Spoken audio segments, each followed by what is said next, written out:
Halo, selamat datang kembali di channel Simple Fisika. Saat ini adalah momen yang agak krusial buat saya bisa kembali lagi mengonten. Semoga saya tetap konsisten lagi ke depannya, guys.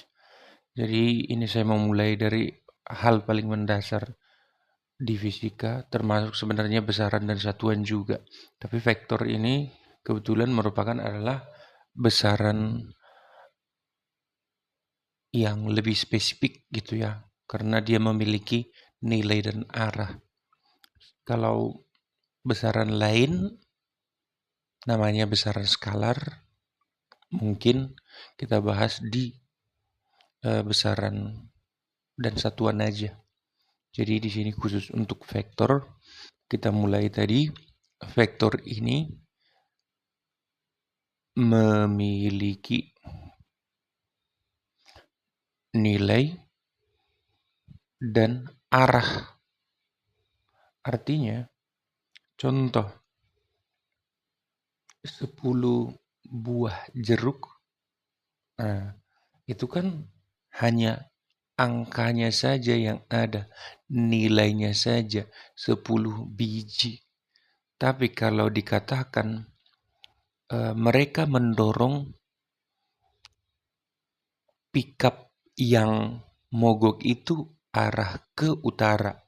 Nah, itu artinya dorongan merupakan besaran yang ada nilai dan arahnya, sehingga kita tahu bahwa dorongan itu adalah besaran vektor. Dorongan itu apa? Dorongan itu adalah gaya. Maka kita buat di sini contohnya itu paling simpel adalah sebentar. Contohnya adalah gaya. Terus selain gaya ada lagi kecepatan. Terus ada lagi medan listrik. Lalu demikian juga medan magnet dan lain-lain lah ya. Jadi di sini kita hanya kasih contohnya saja. Saya paling suka itu kasih penjelasan itu pakai gaya atau enggak pakai kecepatan. Kebetulan kecepatan ini kan simbolnya V ya. Agak ada korelasinya dengan vektor begitu. Kecepatan V. Misalnya V1 atau V2 dan seterusnya lah nanti begitu ya. Nah, biasanya penulisan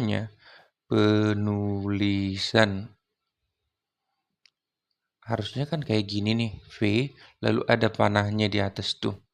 Nah, itu. Tapi di kehidupan sehari-hari ketika kita mau belajar, ini kadang dilupakan nih tanda panahnya gitu ya. Dianggap bahwa siswa itu sudah tahu bahwa itu adalah besaran vektor seperti itu. Jadi kadang ada juga siswa yang kayak ngerasa, kok pembelajaran ini kayak nggak konsisten, dalam artian dikatakan kalau vektor itu harus ada panahnya gitu. Jadi dianggap bahwa kalian sudah mengerti, kamu sudah mengerti ketika disebutkan kecepatan itu adalah besaran vektor. Kamu harus perhitungkan arahnya. Contohnya, dua benda yang kecepatannya satu ke kanan, satu ke kiri, maka jika V yang ke kanan kamu anggap nilainya positif, maka V yang arahnya ke kiri, kamu harus nyatakan dia bernilai negatif. Nah, maksudnya contoh nyatanya di peristiwa seperti apa? Contohnya penjumlahan momentum nantinya. Kalau ada momentum benda satu dan momentum benda dua, katakanlah satu momentumnya arahnya ke kanan,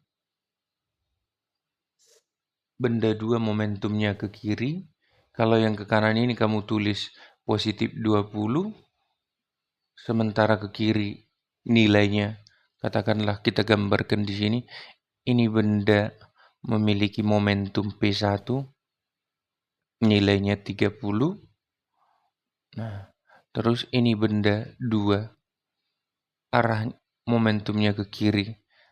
P2, kamu nulisnya bukan 20 lagi misalkan. Harus negatif 20. Nah, satuannya apa ini? Satuannya biasanya ini kilogram meter per sekon. Ini juga adalah kilogram meter per sekon. Seperti itu. Jadi, itu gunanya kita pelajari yang namanya vektor ini. Contoh simpelnya lagi supaya semakin relate buat kalian. Begini, ada benda. Nah, mau dipindahkan dua orang. Dua orang. Satu mendorong ke sini dengan gaya sebesar 30 Newton. Satu lagi ternyata dia mendorong seperti ini.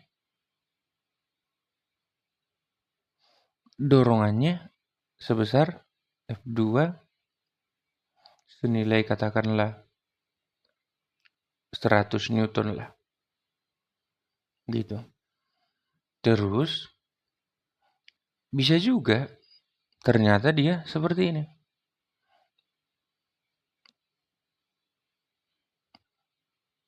F1 mendorong ke kanan, F2 juga mendorong ke kanan. Bisa kan? Nah, terus kalau dari atas kita ngelihatnya bisa juga. Nah, ini kotaknya nih.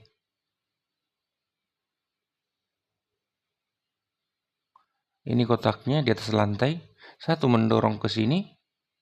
Katakanlah ini F2 yang 100 tadi ya. Terus satu lagi mendorong seperti ini. Ini namanya F1. Nah, itu kan berpengaruh. Jadi arah kemana nanti bendanya bergerak? Dengan percepatan berapa nanti dia bergerak? Gitu. Nah, dari situ kita tahu bahwa arah sangat berpengaruh dalam penjumlahan magnitudo daripada vektor tersebut. Maka, sebelum kita menjumlahkannya, kita harus lihat dulu arahnya. Mengetahui arahnya sangat-sangat krusial dalam meresultankan magnitudo dari vektor-vektor yang bekerja pada satu titik tangkap. Titik tangkap artinya apa? Mereka itu menyatu bekerja pada satu benda ini gitu. Nah, gaya seperti ini misalnya, ini arahnya bekerja ke bawah dan ke kiri. Maka ini namanya F2Y. Ini namanya F2X. Begitu. Terus selanjutnya, kalau misalkan mau menjumlahkan vektor itu, kita masuk ke metode penjumlahan. Jadi metodenya ini ada 3 yang paling umum lah ya. Mungkin bisa jadi ada juga yang lain, maka kita sebutkan yang paling umum. Satu namanya metode segitiga.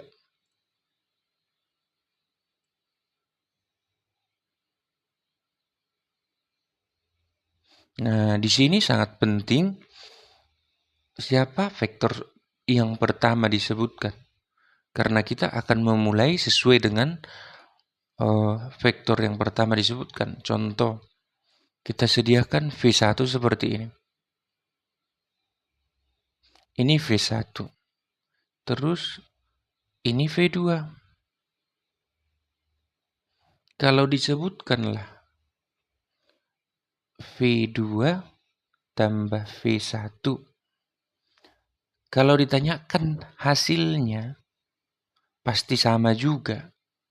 Tapi gimana kita menggambarnya kan sedikit berbeda. Contoh, kalau V2 tulisan pertama, maka kita tulis juga V2 awalnya.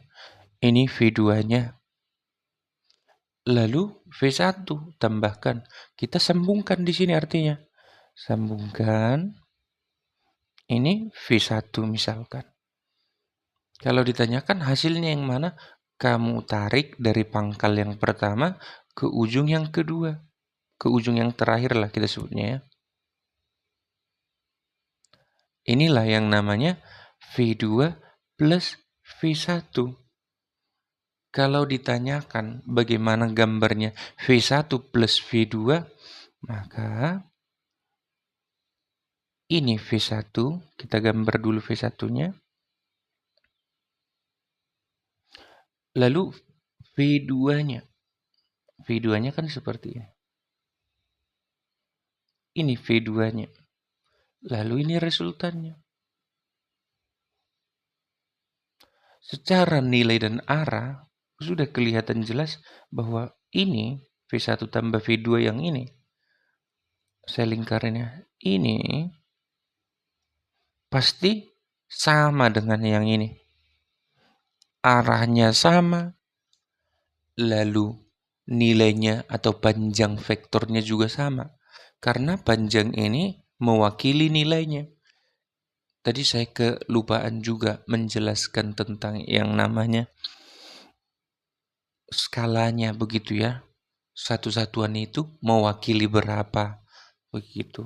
Nah, semisal dikatakan satu satuan setara dengan 5 meter per sekon. Seperti itu, maka ketika ada satu vektor yang bernilai atau punya panjang vektor 4 kayak begini, maka sebenarnya vektor ini, katakanlah ini V, setara nilainya dengan 20 meter per sekon. Gitu.